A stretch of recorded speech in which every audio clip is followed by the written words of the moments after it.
April 22ஆம் தேதிக்கான செய்தியை தான் பார்க்க போகிறோம்.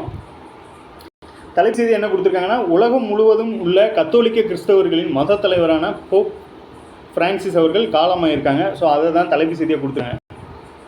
கிறிஸ்தவ மத தலைவரான போப் பிரான்சிஸ் அவர்கள் காலமாயிருக்காரு. ஸோ அந்த செய்தியை வந்து தலைப்பு செய்தியாக கொடுத்துருக்காங்க.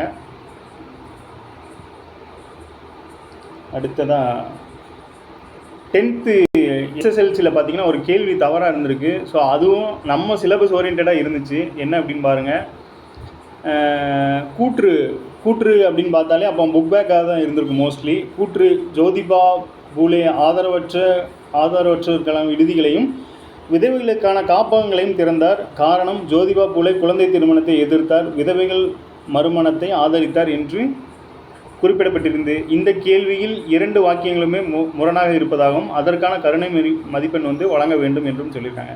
இப்போ நமக்கு தெரியும், ஜோதிபா பூலே அவர்கள் ஆதரவற்றோருக்கான விடுதியும் விதவைகளுக்கான காப்பகங்களையும் திறந்தார் அப்படின்னு சொல்லி, அதாவது பொதுவாக கூற்று காரணம்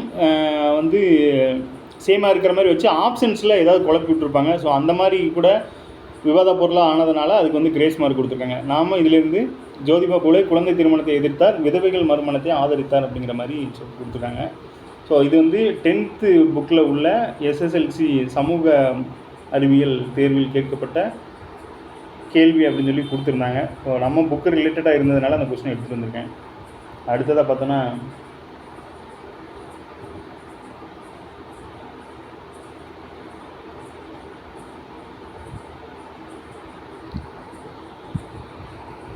ரத்தத்தில் சர்க்கரையோட அளவு அப்படின்னு பார்த்தீங்கன்னா 80 to 120 தான் இருக்குன்னு சொல்லுவாங்க. ஸோ ரத்தத்தோட குளுக்கோஸ் அளவு 80க்கும் கீழே குறையும் போது பசி ஏற்படுகிறது. ரத்தத்தில் உள்ள அதிகப்படியான குளுக்கோஸை கிளைக்கோஜனாக இன்சுலின் மாற்றுகிறது. பின்னர் கிளைக்கோஜன் தசைகள் கல்லீரல்களில் சேமிக்கப்படுகிறது அப்படிங்கிற மாதிரி சொல்லியிருக்காங்க.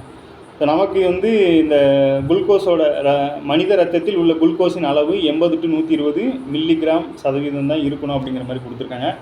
ஸோ 80க்கு கீழே குறையும் போது தான் அதிக பசி ஏற்படுகிறது அப்படிங்கிற தகவலையும் கொடுத்துருக்காங்க. அடுத்ததாக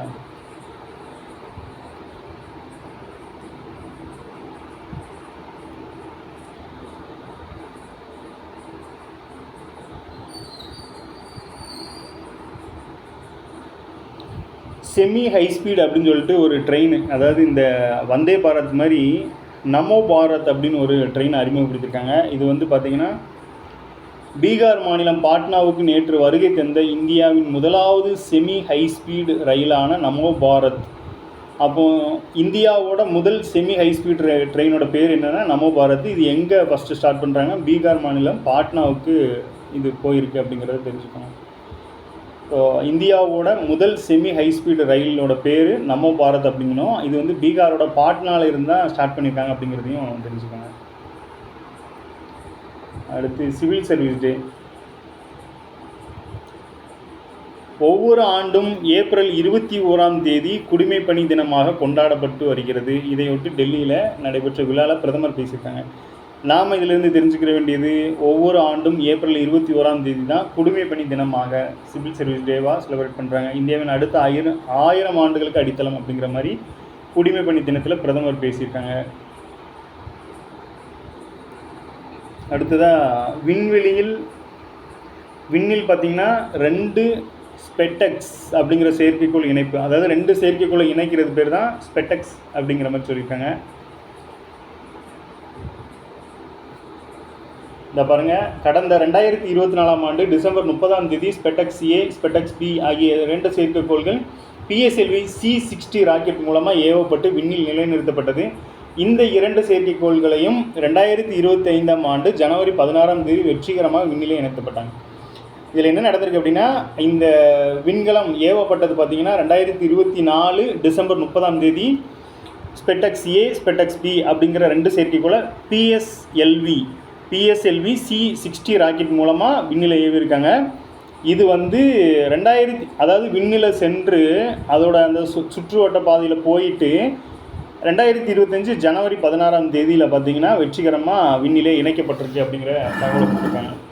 ஸோ இதில் கேட்கணும் அப்படின்னா, இது எந்த ராக்கெட் மூலமாக அனுப்புனாங்க, இல்லை இது எப்போ லான்ச் ஆச்சு, இல்லை இது எப்போ இணைக்கப்பட்டது, இது பார்த்திங்கன்னா இது ஒரு முக்கியமான மைல்கல்லாக பார்க்குறாங்க. ஏன்னா இதுக்கு முன்னாடி பார்த்திங்கன்னா இந்த பெரிய பெரிய நாடுகள் தான், அதாவது ரஷ்யா, அமெரிக்கா, சைனா இந்த மாதிரி நாடுகள் தான் வந்து இதை பண்ணியிருப்பாங்க. இப்போ நம்ம 4வது நாடாக இந்தியா வந்து அதில் இடம் பிடிச்சிருக்கு. அப்படிங்கிறதுனால 2வது முறையாக இஸ்ரோ வெற்றி அப்படிங்கிற செய்தியும் கொடுத்துருக்காங்க. அடுத்ததாக பார்த்தீங்கன்னா, அணுசக்தி அல்லாத ஃப்ளோ டார்ச் வெடிகுண்டை வந்து சீன விஞ்ஞானிகள் சோதனையை வெற்றி பெற்றிருக்காங்க. அணுசக்தி அல்லாத ஃப்ளோ டார்ச் வெடிகுண்டை வந்து சீன விஞ்ஞானிகள் சோதனை வெற்றி பண்ணியிருக்காங்க. அடுத்து பார்த்தீங்கன்னா, உச்சநீதிமன்ற நீதிபதி பிஆர் கவாய் கருத்து அப்படிங்கிற மாதிரி, நிர்வாகத்தில் அத்துமீறி நுழைவதாக குற்றச்சாட்டை எதிர்கொள்கிறோம் அப்படிங்கிற மாதிரி சொல்லியிருக்காங்க. ஸோ இது வந்து சமீபத்தில் வந்து அந்த